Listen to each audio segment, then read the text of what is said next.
पता है आपके अंदर मिसकॉन्सेप्शन क्या है जो कि बाकी लोग भी बना देते हैं कि सर एक काम करो सर, जल्दी जल्दी सिलेबस कर लेते हैं, उसके बाद रिवीजन में टाइम मिल जाएगा। और उस जल्दी जल्दी करने के चक्कर में ना सही से नहीं हो पाता। एक ऑप्टिमम टाइम पे खत्म करो, जो कि फरवरी एक आइडियल टाइम होता है आपके लिए। फिर आपके पास जो टाइम बचता है 1-1.5 महीने का, वो टाइम होता है रिवीजन का, प्रैक्टिस का, टेस्ट देने का। और ऐसे अगर जल्दी जल्दी खत्म करना ही होता तो हम ही लोग नहीं ले आते कोई कोर्स कि भैया एक काम करते हैं कि नीट का सिलेबस जो है अक्टूबर में खत्म करने का ट्राई करते हैं, ड्रॉपर का, या दिसंबर में खत्म करते हैं। ऑफिशियली प्लानर में ही चल रहा है ये सब मामला।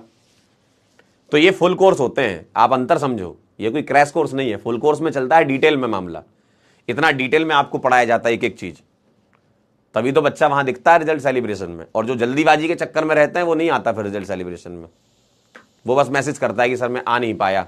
क्यों? क्योंकि मेरा हो नहीं पाया था।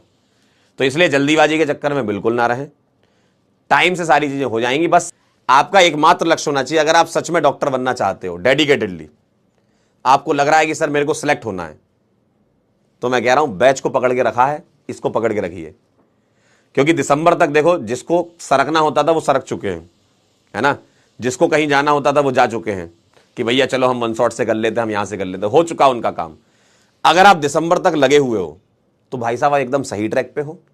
इसके बाद आपको कुछ नहीं, बस 2 महीने और लगातार लगे रहिएगा। अब आप डिस्टर्ब मत होइए, क्यों? डिस्टर्बिंग चीजें बहुत आएंगी। अब सिंपल सा लॉजिक है, आपको पढ़ना पड़ेगा, क्लास में जो पढ़ा है उसको ध्यान से समझना पड़ेगा, आपने जो घर पे रिवीजन करना है वो करना पड़ेगा, होमवर्क करना पड़ेगा। कभी सवाल बनेंगे कभी नहीं बनेंगे, यही सब चीजों से लड़ते हुए ही तो आगे जाके सिलेक्ट होते हैं। ये प्रोसेस ऐसी ही है, इसमें कोई चेंज नहीं कर सकता। आपका कंफर्ट जोन टूटेगा, इसमें आपको तकलीफ होगी, आप परेशान होगे, बिल्कुल है, ये लाजमी है। तो आपको क्या करना है, सिर्फ और सिर्फ डेडिकेटेडली लगे रहो, इसके अलावा कुछ नहीं है। मैं सही बता रहा हूं।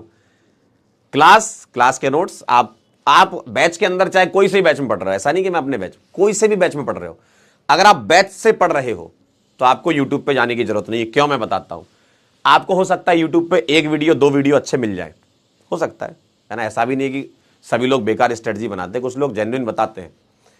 लेकिन होगा क्या, उन 1-2 वीडियो के चक्कर में आप फिर उधर जो स्क्रॉलिंग चालू कर दोगे और उसके बाद जो मामला बढ़ेगा, आपका काम पता है 5 मिनट में ही हो जाना था, लेकिन आपने उसमें लगा दिया बहुत समय।